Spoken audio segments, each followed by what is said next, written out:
So here's the kit I bought. We're gonna see how good it is. So here's the driver's side motor. It's got 5 wires instead of just the 2. Here's the computer.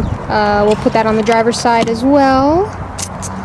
And then a mess of wires to thread through the dash. Okay, so we have to get the door panel off. We got 1, 2, under here, 3, 4, 5 screws, and we have to remove the window crank. Oh, and up here, so you can just pop these out. It reveals the screws.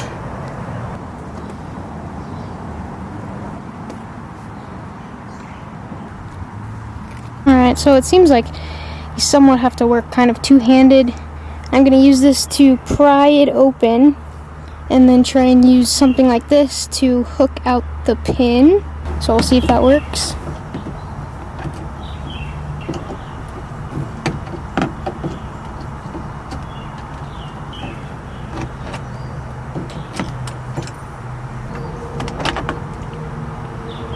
So here's the spring clip. There's its components, and it is free. Okay, so there we have it. You can gently pop a lot of these clips just out by pulling, and then it was slated in at the top with a little gasket, and I just pulled that up. It came right out. Okay, so after some careful deliberating, turns out the actuator I have is just a little bit too thickums, and the only position it works with the window still being able to function is right tucked in this crevice here. The problem is there's no hole, so I can't mount the thing there, so I'm gonna drill a hole right there.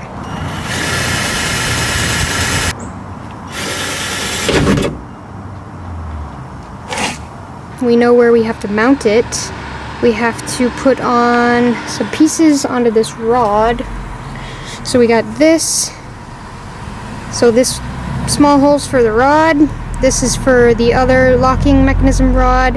And then so that way they're stuck together and they'll move up and down together.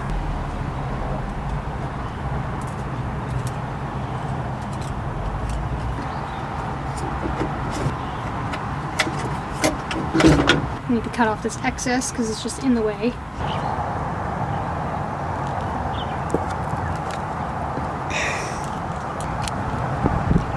So I'm getting close to a position that works, so I'm gonna attach the mount because the actuator keeps flip-flopping around.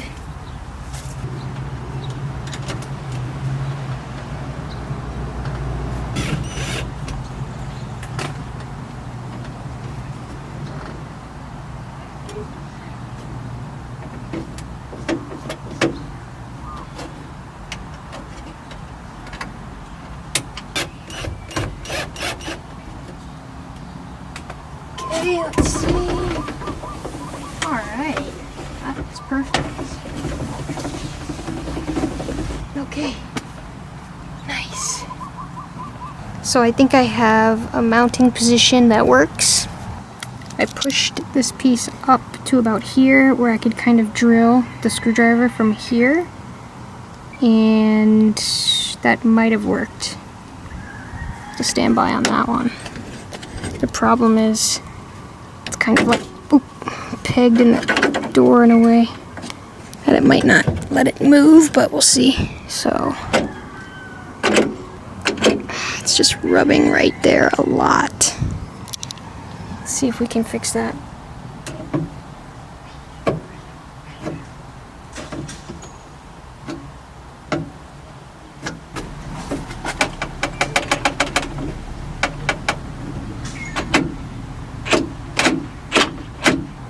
There's the grommet I just plucked out. So I'm gonna feed the wiring through there. But we're gonna drill a hole through here, feed our wires through that grommet hole. Got the other grommet out, so now I just gotta drill some holes in here and feed the wires through. I also got some flex tubing I'm gonna stick through the grommets and stick the wiring inside here just to protect the wiring a little bit through the door.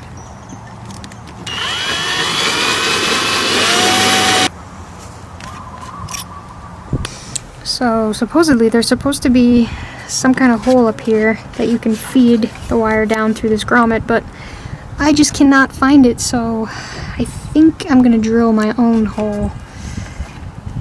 A little risky because I can't see exactly what's behind, but I think it'll be okay.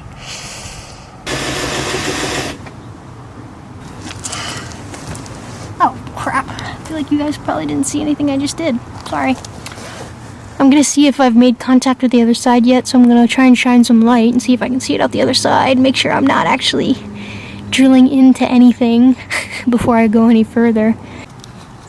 Alright guys, so I'm shining my light through the grommet hole, and there's a little light shining through, so that would indicate to us that we have not in fact drilled into anything, and it's just a sheet of metal there, so we can continue.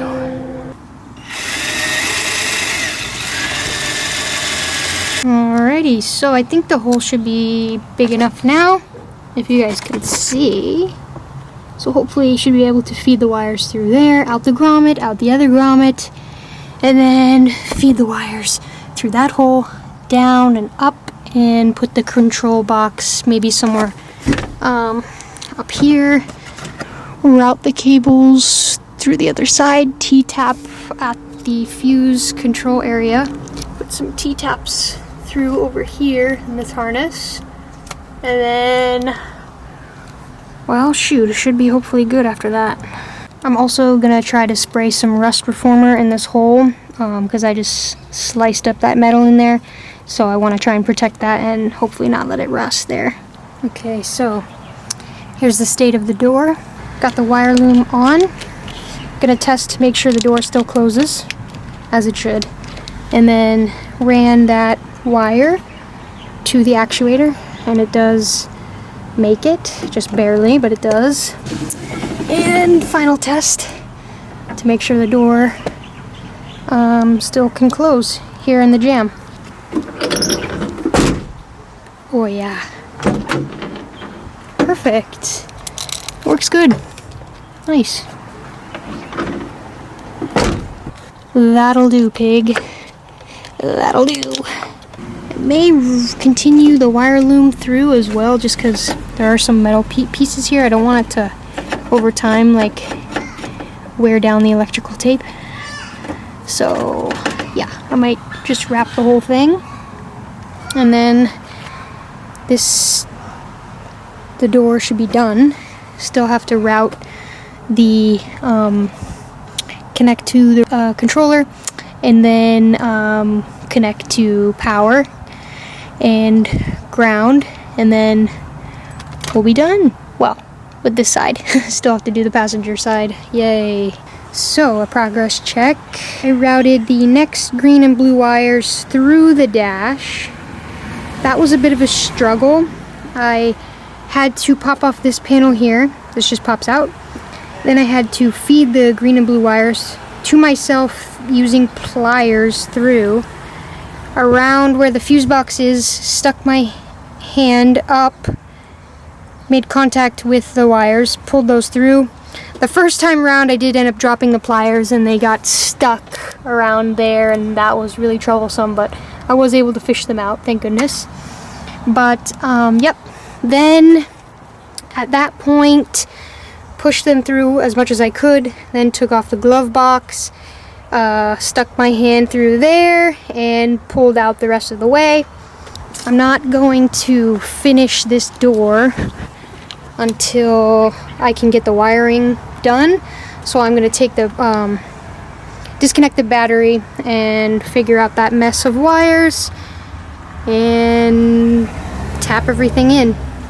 Fucking god damn it. You become a contortionist working on this truck because of how tight the quarters are. Anyways, here we have our 3 wires.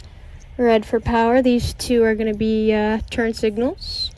So connect to the green and yellow stripe and the green and blue stripe. Here we're going to T-tap tap in. And then over here, if you can see that, on this connector over here, the white and blue wire will tap in there. We also need to ground our black wire, which is back here. Ring connector on, and then, okay, so I ground back here. Now I gotta connect the taps. Okay guys, so the power locks install is finished.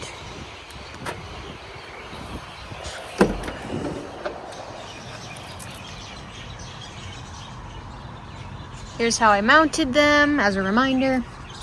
We routed cables through this box here. You can actually see them a little bit there. Routed the cables through the dash, out the other door, mounted to the passenger side, and we did some T-taps. We accidentally tapped the wrong green-yellow wire at first. They're the smaller wires. So the green and yellow and the green and blue there. And we found power over in our radiator. We found power in the radio harness, the white and blue stripe, and we tapped in there, and we've got power. We've got turn signals, and it works. Here's the wire loom job on the other side. Looks okay, not as good as the other side, but it works. Routed the cables through. I need to eventually tuck this a little bit behind, because when the window rolls down, it does catch a little bit of this wire. And here's how we mounted this one. Pretty much the same as the other one. And yeah, not bad for 25 bucks. If you guys enjoyed this video, thanks so much, and I'll see you in the next one.